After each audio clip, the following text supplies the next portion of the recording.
पाकिस्तानी जनाब जुगाड़ लाने दे विच माहिर ने। आ भी वेख लो पाकिस्तानी जुगाड़, ठीक है। ये जुगाड़ है, ये कोई एक्सावेटर मशीन नहीं। ये जनाब तैयार की है ट्रैक्टर ते, ठीक है। आ वेंदी पर ट्रैक्टर आ गया नज़र। बिस्मिल्लाहिर्रहमानिर्रहीम, अस्सलामु अलैकुम या अली हक हैदर। उम्मीद करना तुसीं सारे भरा ठीक हो ते अल्लाह ताला तुहानूं सारिआं नूं ठीक रखे जी। तो सब नों पहलां जिहड़ियां भरावां ने मेरे पेज नूं फॉलो नहीं कीते, बराए करम पेज नूं फॉलो करो तो लाइक भी करो। उस तो बाद टिकटॉक आई डी ते जिहड़े भरा वीडियो वेख रहे हो तो लाजमी इस वीडियो नूं लाइक भी करो तो टिकटॉक अकाउंट नूं भी फॉलो करो, ठीक है जी। तो बाकी तुसीं आ वेख सकदे हो निज़ाम जनाब। ये इस टाइम जी वीडियो वेख रहे हो, वीडियो जलालपुर जट्टां दे इक भाई हरी ने, ठीक है। वह नाम सोना है, वो सामने टोपी वाला जवान है जनाब, इन्हें सिर ते कैप पाई। ये जनाब उन्हें ट्रैक्टर तैयार करवाया आल्ट्रेशन, अगे दे ब्लेड ते अगले पासे वजन है, ठीक है जी। पिछे दे दो जैक ने, तुसीं सामने वेख सकदे हो। उस तो पिछे जनाब गल कर लीए तो यह मशीन है, यह बकेट मशीन। ये सेम ओडी ही वड्डी मशीन है, जिड्डी वड्डी मशीन है पठाना कोल नहीं होंदी, वड्डी तो जिहड़ी निक्की है उहदे जिड्डी। तुसीं अपनी अखां दे सामने वेख सकदे हो, कोई धोखा फरेब ठगी नहीं हो रही, ठीक। इनू लगे ने जनाब मेरी बकेट नूं 3 जैक, ठीक है जी।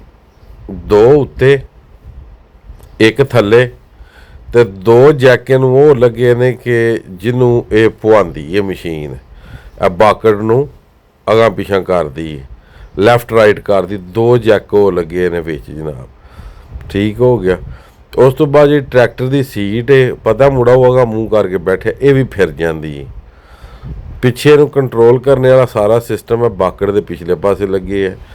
बाकी अगर गल की जाए कि ट्रैक्टर के टायरों से जोर पैंदा तो वह भी जोर को नहीं पैंदा जनाब, क्योंकि ये सारी मशीन ये जिहड़े 2 जैक ने उन्हां दे सिर ते उस तो बाद जिहड़ा अगे ब्लेड लगे है ना ट्रैक्टर दे ਉਹਦੇ सिर ते। मैं उन्होंने आख्या जी जनाब सानू ना हुण तुसीं मशीन चला के विखाओ, जिहड़े साडे वीवर्स ने ना वो वेखना चाहते हैं कि इनू चलाना किंज। आखदे ने चलो असीं राह ते तैयार कर लिया ट्रालियां वा, मगर तुहाडे वास्ते असीं फिर एक बारी चला के तुहानूं विखा दिंदे कि चलदी किंज। उन्होंने जनाब उत्थे ही कीती रिवर्स, ठीक है।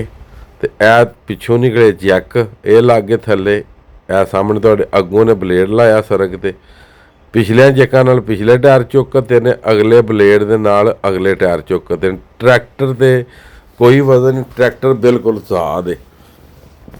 ये जिहड़ा ट्रैक्टर नूं आल्ट्रेशन कीते ने, ठीक है, ए लोहे की बाडी दे नाल ये मुकम्मल ट्रैक्टर जिहड़ा इस लोहे की बाडी ते चुक करदा, ठीक है। ट्रैक्टर का सिर्फ यही है कि जिहड़ा बई तेल फिर रहा ना उहदे ही कमाल वेखिया। 2 जैक उत्ते ने, एक जैक जिहड़ा जनाब वो थल्ले वे, ठीक है जी।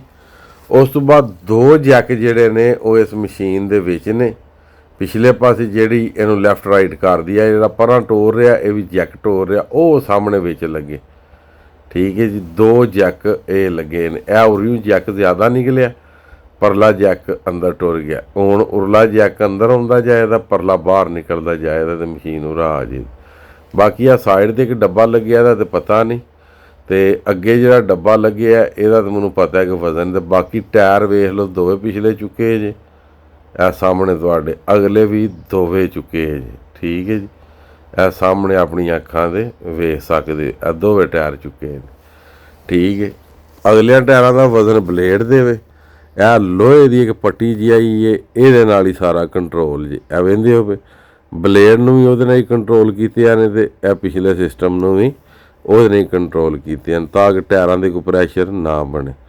ये जनाब मेरी जी पाकिस्तानी आवाम है ना, तो अलहमदुल्ला बहुत ज़हन रखने वाली, ये समझ लो तुसीं कि करोड़ 1.5 करोड़ की मशीन है, जी सिर्फ और सिर्फ इन्हों ने कुछ लखां दे तैयार करके तो परा मारी। ट्रैक्टर ऑलरेडी इन्हों का अपना होना तो 8-10 लाख का इन्हें सिस्टम बनवा लिया। उंज जेकर मशीन लैन टुर पवो तो कम अज़ कम जी 1.5 तो पौने 2 करोड़ की मशीन। बाकी मजीद उम्मीद करना वीडियो तुहानूं पसंद आई होवेगी। तो आई दी वीडियो ਤੇ ਅੱਜ ਦਾ ਵਲੌਗ ਕਰਨੇ ਖਤਮ। ਮੈਨੂੰ ਦਿਓ ਇਜਾਜ਼ਤ। ਨੈਕਸਟ ਵੀਡੀਓ ਆਉਣ ਤੱਕ ਜ਼ਿਆਦਾ ਆਪਣਾ ਖਿਆਲ ਰੱਖਿਓ, ਆਪਣੀਆਂ ਖਾਸ ਦੁਆਵਾਂ ਦੇ ਵਿੱਚ ਮੈਨੂੰ ਯਾਦ ਰੱਖਿਓ ਤੇ ਇਨਸ਼ਾਅੱਲਾ ਮਿਲਨੇ ਆ ਕਿਸੇ ਨੈਕਸਟ ਵੀਡੀਓ ਦੇ ਨਾਲ। ਅੱਲਾ ਹਾਫਿਜ਼, ਫੀ ਮਾਨ ਅੱਲਾ। ਵੀਡੀਓ ਨੂੰ ਜ਼ਿਆਦਾ ਤੋਂ ਜ਼ਿਆਦਾ ਜਿਹੜਾ ਨਾ ਸ਼ੇਅਰ ਕਰ ਦਿਓ ਤਾਂ ਕਿ ਗੋਰਿਆਂ ਤੱਕ ਇਹ ਵੀਡੀਓ ਪਹੁੰਚੇ ਤੇ ਗੋਰੇ ਵੀ ਵੇਖ ਕੇ ਆਖਣਗੇ ਵਾਕਈ ਭਾਈ ਪਾਕਿਸਤਾਨੀ ਕੌਮ ਨੂੰ ਅਗਰ ਪੈਸਾ ਦਿੱਤਾ ਜਾਏ ਨਾ ਤੇ ਇਹ ਬੜਾ ਕੋਈ ਤਿਆਰ ਕਰ ਲੈਂਦੀ ਤੇ ਕਰਦੀ ਵੀ ਹੈ। ਕਿਉਂਕਿ ਲਾਲੇ ਚੱਕ ਦੇਖ ਨਾਸਰ ਨਾਂ ਦਾ ਮੁੰਡਾ, ਉਹਨੇ ਮੋਟਰਸਾਈਕਲ ਦੀ ਗੱਡੀ ਤਿਆਰ ਕਰ ਲਈ, ਉਹ ਵੀ ਕੁਛ ਦਿਨਾਂ ਤੱਕ ਤੁਹਾਨੂੰ ਵਿਖਾਵਾਂਗੇ ਇਨਸ਼ਾਅੱਲਾ। ਠੀਕ ਹੈ, ਉਹਦੇ ਵੀ